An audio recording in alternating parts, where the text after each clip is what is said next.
Assalamualaikum warahmatullahi wabarakatuh. Alhamdulillahirabbil alamin wal aqibatu lil muttaqin wala udwana illa 'alal zalimin. Langsung saja kita untuk mempersingkat waktu, saya sebagai pemakalah yang ingin menyampaikan pembahasan itu tentang tafsir Al-Munir. Nah, yaitu karangan Wahba Az-Zuhaili. Langsung saja kita beranjak kepada pembahasan selanjutnya, yaitu tentang biografi Wahba Az-Zuhaili, seorang pengarangnya. Wahba Az-Zuhaili dilahirkan di Dir'atiyah pada tanggal 6 Maret 1932, tepatnya di Kolmun, di desa Kolmun, Damaskus, Syria, dan juga bertepatan pada tahun Hijriah 1351. Beliau dibesarkan di kalangan keluarga yang religius. Dilihat dari seorang ayahnya, Mustafa Az-Zuhaili adalah seorang yang soleh dan penghafal Quran, terlepas dari profesinya sebagai petani. Nah, pendidikan pertama yang didapatkan oleh Wahba Az-Zuhaili itu ada di desanya, di Dir'atiyah, dan dilanjutkan kepada pendidikan menengahnya di Damaskus, dan dilanjutkan kepada pendidikan di universitas, yaitu adalah Universitas Kairo Al-Azhar. Beliau mengambil jurusan syariah, dan di tempat lain juga beliau mengambil jurusan bahasa Arab, yaitu di Ain Syam Kairo.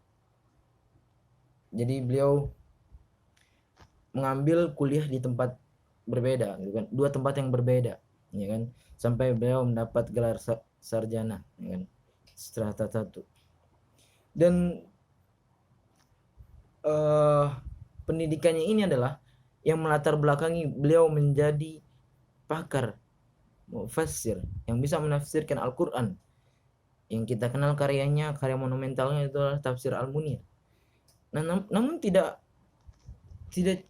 setelah mendapatkan pendidikan S1-nya, beliau melanjut kepada pendidikan S2-nya, yaitu kembali lagi di Universitas Kairo Al-Azhar.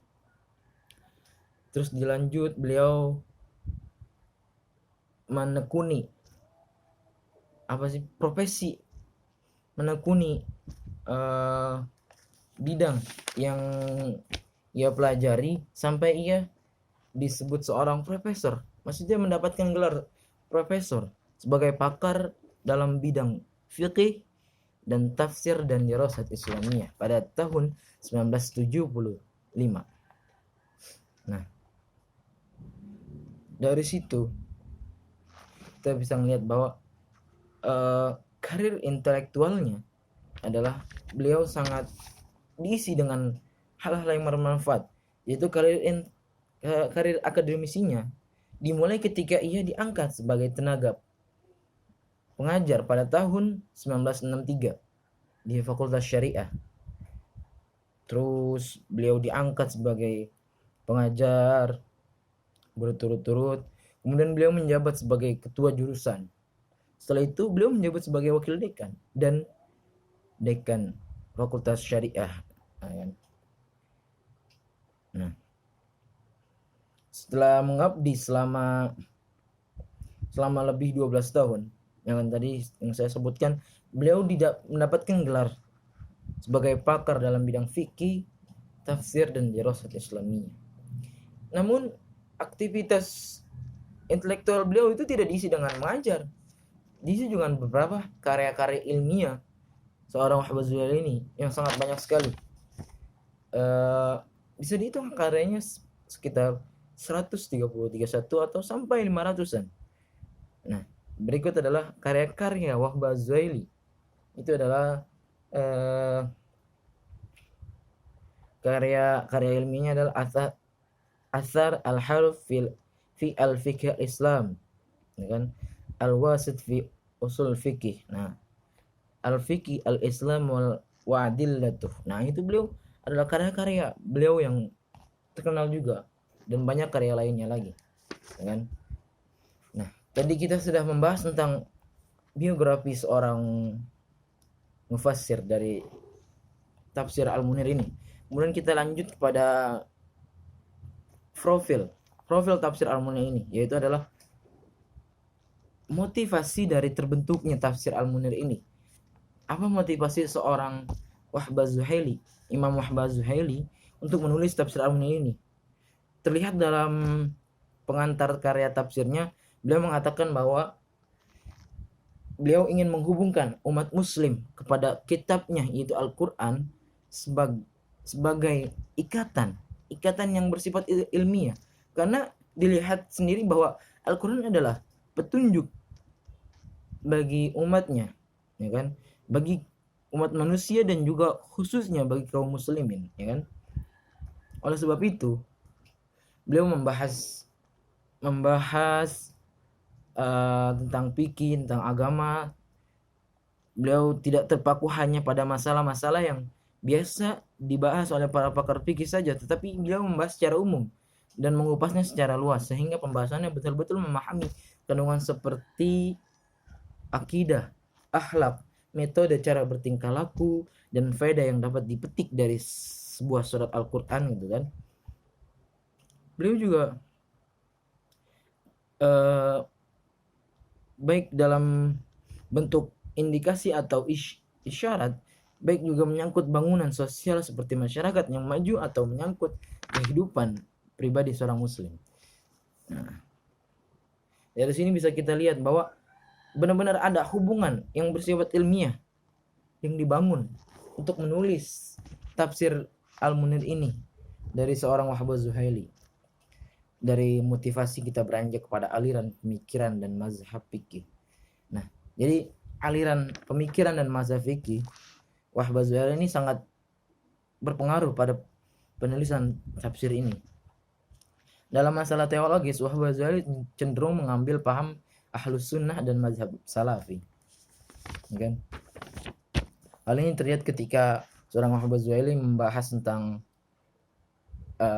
perdebatan yang biasa terjadi, yaitu sebagai tentang kemungkinan melihat Tuhan, ya kan? Banyak sekali perdebatan di sini. Beliau lagi-lagi tidak fanatik terhadap mazhab yang beliau pegang sendiri gitu kan. Karena itu adalah salah satu yang hal yang buruk. Dapat kita ambil pelajaran dari beliau adalah tidak fanatik terhadap mazhab, yang akhirnya kita bisa menghujat, menghina mazhab-mazhab lain yang tidak sepaham dengan kita. Nah, lanjut dari teologi, kemudian kita lanjut kepada mazhab fikihnya. Wahbah Zuhaili menganut paham mazhab fikih Hanafi, dan sama beliau menegaskan bahwa beliau tidak fanatisme mazhab, beliau menghargai mazhab-mazhab lain, imam-imam lain, ya kan, karena beliau orangnya, kembali disebutkan bahwa fanatisme itu adalah hal-hal yang tidak baik untuk kita gitu kan. Nah, dari teologi dan mazhab kita beralih kepada sumber dari tafsir ini gitu kan. Kita sudah mengetahui bahwa sumber dari tafsir itu ada dua, ya kan, tafsir bil ra'i atau tafsir bil ma'thur. Nah, beliau ini menggabungkan dua sumber ini. Ketika para teman-teman sekalian membaca kitabnya itu tafsir Al-Munir, terdapat berapa sumber? Itu adalah tafsir bil ra'i dan bil ma'thur digabungkan. Hal ini juga diakui oleh Muhammad Ali Ilyas, ya kan, dalam kitabnya Al-Mufassirin Hayatuhum wa Manhajihum, dan juga dikuatkan lagi oleh seorang imam itu sendiri, Imam Wahbah Zuhaili, bahwa dia menafsirkan Al-Quran tidak hanya dengan tafsir bil ma'thur, juga menafsirkan dengan tafsir bil ra'i. Kemudian kita kembali kepada referensi. Sedangkan referensi yang dibawa untuk menulis tafsir ini adalah dalam bidang tafsir. Kembali kita melihat mereferensi dari kitab tafsir terdahulu gitu kan. Kita lihat ada tafsir Al-Kasyaf karya Imam Zamakhsyari, tafsir Al-Manar yang masih tafsir modern. Jadi ada tafsir klasik dan tafsir modern juga karya Muhammad Abduh dan Rashid Ridho. Lagi kita lihat tafsir Al-Kabir karya Imam Fakhr Razi, tafsir Ibnu Katsir, ya kan, Ismail bin Umar bin Katsir, ya kan. Dalam bidang ulumul Quran, beliau mengambil Al-Itqan karya Imam Suyuti, Mabahis fi ulum Al-Quran karya Subhas Saleh. Terus Lubab An-Nukul fi Asbabi An-Nuzul karya Imam Suyuti. Sehingga beliau banyak mengambil dalam bidang hadis, terutama ada Sahih Bukhari, Sahih Muslim, dan sunan-sunan yang bawah itu, Sunan An-Nasa'i, Sunan Abi Daud, Sunan Ibnu Majah, Sunan Tirmizi, gitu kan.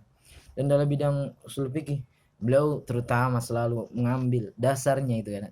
Referensinya adalah fikih al-Islam wa adillatuh, yaitu kayak karya beliau sendiri dipasukkan dalam tafsir ini. Jadi tafsir ini sangat menarik gitu kan. Bahwa kitab kitab fikih al-Islam wa adillatuh ini juga sangat terkenal. Begitu juga sama terkenal dengan kitab Al-Munir ini. Jadi kitabnya modern gitu kan. Terus juga Bidayatul Mujtahid karya Ibnu Rusdi Al-Hafiz ya kan.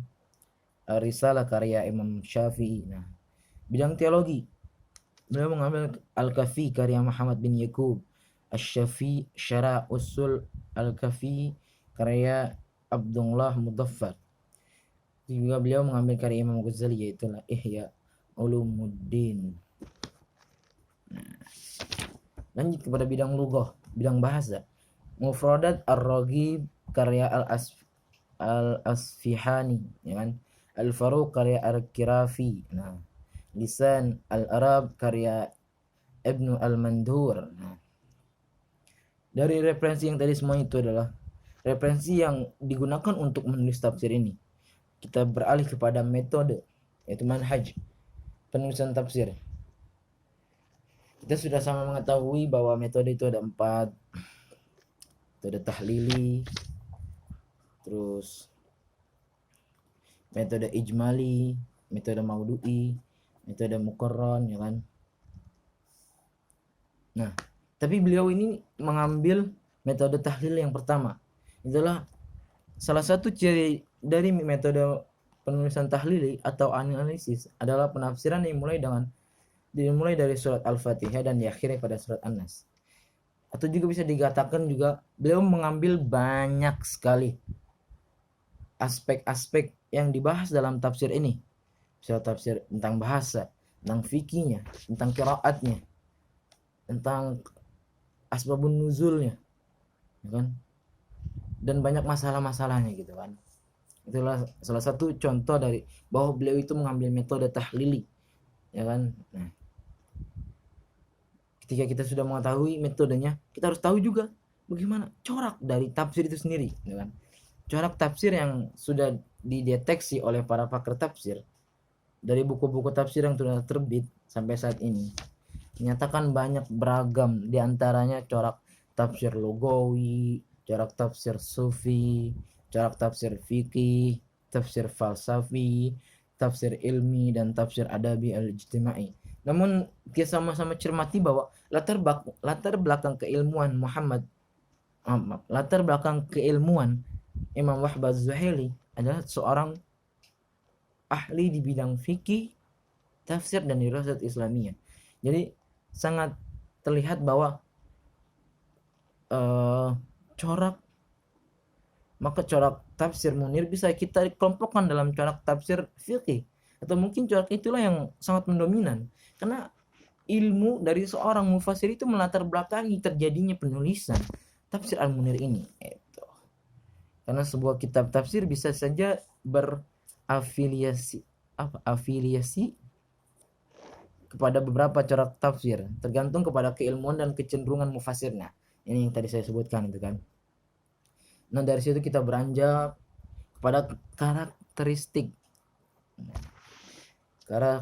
sebuah buku tafsir, menunjukkan aspek-aspek tafsir yang terdapat perhatian lebih besar dari penulisnya, kan. Karakteristik Wahb Az-Zuhaili yang bisa dilihat dari tafsirnya adalah mengikuti pendapat salaf dalam menafsirkan ayat mutasyabih, ya kan. Tadi kita sudah lihat bahwa ketika beliau mengambil dalam bentuk masalah teologis, beliau mengambil kepada mazhab salafi, ya kan. Terus juga beliau mengaitkan hukum fikih ketika menafsirkan ayat-ayat ahkam tanpa fanatisme. Ini harus sama-sama sekali kita ingatkan bahwa beliau mengaitkan hukum fikih ketika menafsirkan ayat-ayat Al-Quran, maksudnya ayat Al-Quran dalam bentuk al-haq al-ahkam tanpa fanatisme. Beliau juga mengambil pendapat pandangan-pandangan imam lain, imam yang 4 itu, ya kan.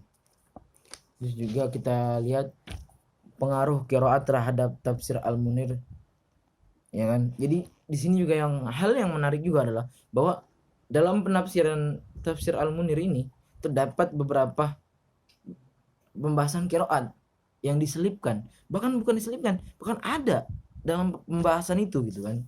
Juga beliau berusaha menghindari riwayat-riwayat Israiliyat. Nah, banyak juga para mufasir yang sangat menghindari riwayat-riwayat Israiliyat ini gitu kan. Kita lanjut kepada sistematika penulisan. Sistematika penulisan tafsir Al-Munir gitu kan. Yang pertama adalah di setiap awal surat selalu mendahulukan pembahasan tentang keutamaan kandungan surat terhadap surat yang global, ya kan. Sedangkan Al-Fatihah keutamaannya apa gitu kan, kandungannya apa gitu kan.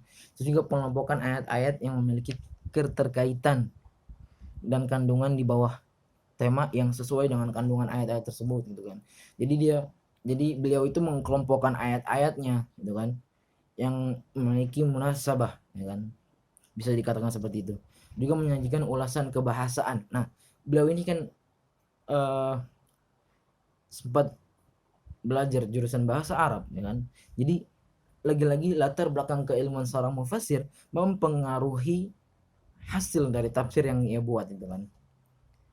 Dan sastra yang terkandung dalam ayatnya gitu kan, seperti pemaknaan kosakata, menjelaskan posisi kata dalam kalimat, ya kan, menjelaskan aspek-aspek sastra gitu kan.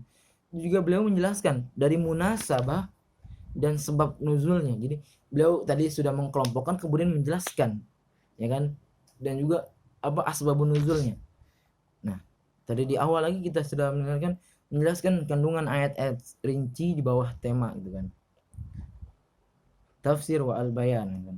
Membuat kesimpulan dengan membuat poin-poin penting yang terkandung dalam ayat-ayat yang ditafsirkan di bawah ini. Nah, ini nih ciri salah satu mungkin ya ketika jika saya salah gitu, mohon dibenarkan bahwa ciri dari tafsir